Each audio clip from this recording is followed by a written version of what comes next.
but I would hand feed like this. Here's the first thing I do. My dog has to understand this though. Food. Food. They have to understand this connotes food. Okay, so they got to get, if they don't know what that sound means, you have nothing. That's going to be a charged clicker then. Because this, and they're hungry. So I compare it to this. If I said to Steve, I'll give you $1 million to do behavior, I'd get him to do anything within reason, like throw that chair into the fire pit. It wouldn't even be a problem.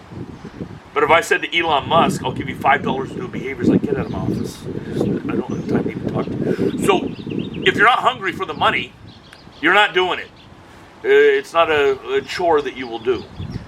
So the puppy, I have to do maybe 2 weeks of this to charge my clicker, charged, energize, whatever word you want to use. Pay. And I do that for my hand. So let's say the puppy eats 2 cups of food a day. I set my timer for 5 minutes in the morning, 5 minutes at night. This. Pay. Once that cup's gone, I do it that evening. So the puppy's like, okay, that is feeding time, you're excited. That's very Pavlovian theory right there, right?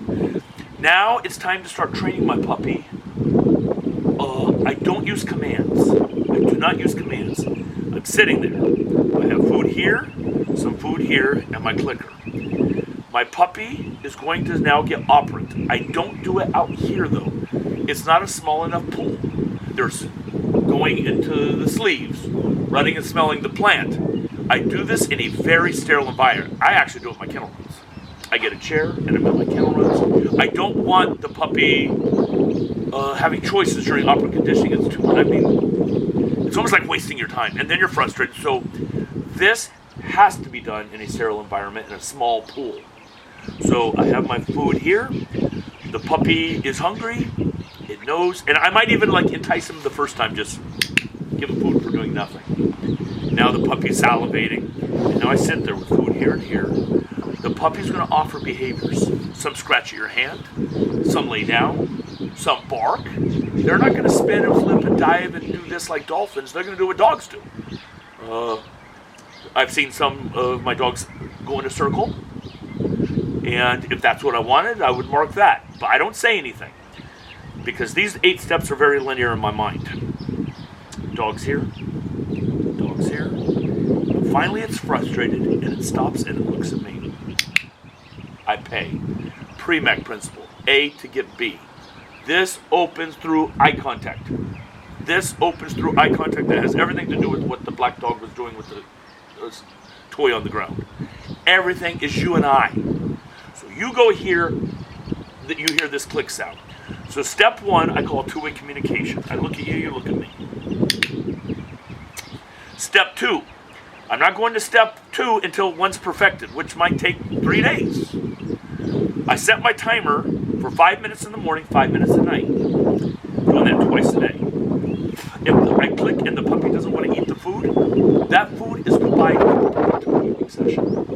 Does that make sense? So good. So if I do this, and I offer food, and my puppy says, nah, and it wants to smell what's on the cement, no problem, not mad, but my clicker's not charged enough, which means I have to, you'll be hungry that evening meal, and then they catch on. Step 3, so step 1 is two-way communication. Step 2 is one-way communication. You can use a mirror, sliding glass door, something in a sterile environment. So here's my puppy, I'm looking around, my puppy looks at me, pay, step 2. Step 3, I'm adding hand stimuli now. I'm still not saying anything. Two-way communication, I look at the puppy looks at me, hands move. At first they're like Stevie Wonder kind of looking. Yeah. Their head's all over the place, but I'm just doing this. Yes. And of course, step 4 is going to be one-way communication hand move. What am I getting ready for? Walking. I'm already getting ready for walking. Step 5 now is where I put a command to it. So step 5 through 8 are the exact same as 1 through 4. Same. 5 through 8 is the same as 1 through 4. I now, on step 5, two-way communication, I now say look for the first time. I say, look. They already know this, but they don't know the word look. I say, look. Pay. Now I throw a bridge in, and then I use my no reward marker. Look. Good. Nope. Good. Nope. Good. Good. Pay. Good is the maybe. Maybe the click's coming. What I've really noticed is when I do a bridge between 1 and 5 times with a puppy, not more than 5. That's a variable reward system. I'll pay you after 2 bridges, after 1 bridge, after 4, after 5, back to 2, whatever. So let's say I'm on 2 bridges. Look, good, good. All right, here's a good definition of a bridge. A good definition of a bridge is the behavior becomes more exaggerated. That's just great. So here's my puppy on 2-way communication. Look, good, good. Good. They're more excited. Then you also have a charged bridge. If you say good, and your dog looks away and you say, nope, you have to convey, I'm not correcting you. I'm not going to correct you, but you're doing the wrong behavior. And they look back at you, good. So they start to learn what good and nope means. Pretty soon, you'll start to see your nope goes bye-bye. Then I go back, so I go 5 through 8. So number 8 is this, of course. Look, good, good. Yes, bang. Now I take my puppy out into a higher stimuli environment. I still bring a chair. I like sitting down. I think it's, like if you want to see a puppy real excited, get on the ground. Puppies like when you're low and everything. If you're too towering over them, I'm not saying that they're insecure, but they like me at least sitting. So I step on the leash, I take them into an environment. Some were not like crazy, like the kids' soccer game, but some where they can hear noise. Like I might do it out here where they hear a dog barking and I'm just sitting there. Then I might take them into here where there's more distractions. Then I want my dogs to conquer the stimuli. Sight, sound, tactile. So what would be sound? Look, good. I nod, and my wife does the coffee grinder. Nope, nope, and she keeps it going. Pay. So now I'm getting my auditory gunshots, whatever. I'm getting already my dog ready for sounds. Do not mean break task. You can use hair dryers, leaf blower.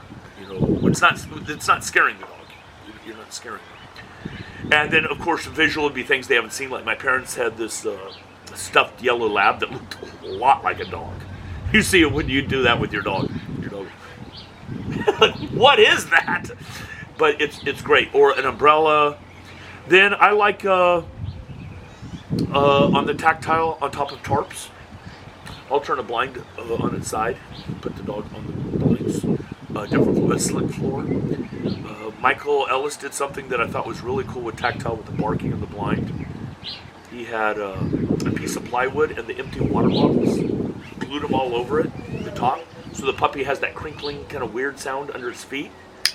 And he did it for the hold and bark, but I'm like, okay, Michael, I'm going to steal that from you. And I like to do it on this exercise where they're just on it.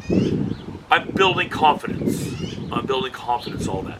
Then, why would I even start my foos if I can't do this? These are stagnant behaviors. I need my high drive behaviors with the puppy also. And I'm going to say puppy up to like 13 months. So chase, food, spin. I'm going to do all my drive behaviors. It's not just going to be boring and stagnant, but it won't be boring if you have a charge clicker. But I'm still doing all the other stuff with the young dog, like luring, the wheel, everything like that. So it's not either or, it's both. It's not either or, it's both. Then I go into my foos. If I have a charge clicker, foos, I put one hand behind my back initially, if they already understand the luring and everything. One hand behind my back. The leash is in my right hand behind my back, so both hands are here. I say foos. They don't know the word foos. Well, what was my very first correction I've ever given a dog? Name recognition.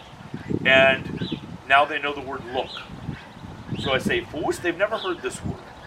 On the luring, I didn't put a word to it. So I say foos. They have no clue what that means. But the leash is here in the right hand. Him, left hand. So I have no hand movement, almost like step 5 and 6 where my hands are still. Foos. Look. Pay. I pay obviously outside left eye. Why do I not pay inside? I don't want to bug out. So outside left eye. That's my step 9 when I'm going to start getting the dog to understand walking and looking at me. Walking and looking at me. A no reward marker will turn into a negative when a dog becomes skilled at the behavior. So I don't know if you guys know, like, if you know anybody with autism, you know somebody with autism? Yeah. You probably heard of backwards chaining. Yeah. So they do a lot of chaining with children with autism. I took a class in college getting ready for teaching, which is child development. There's a big section on that. So I had a female, her name was Demi.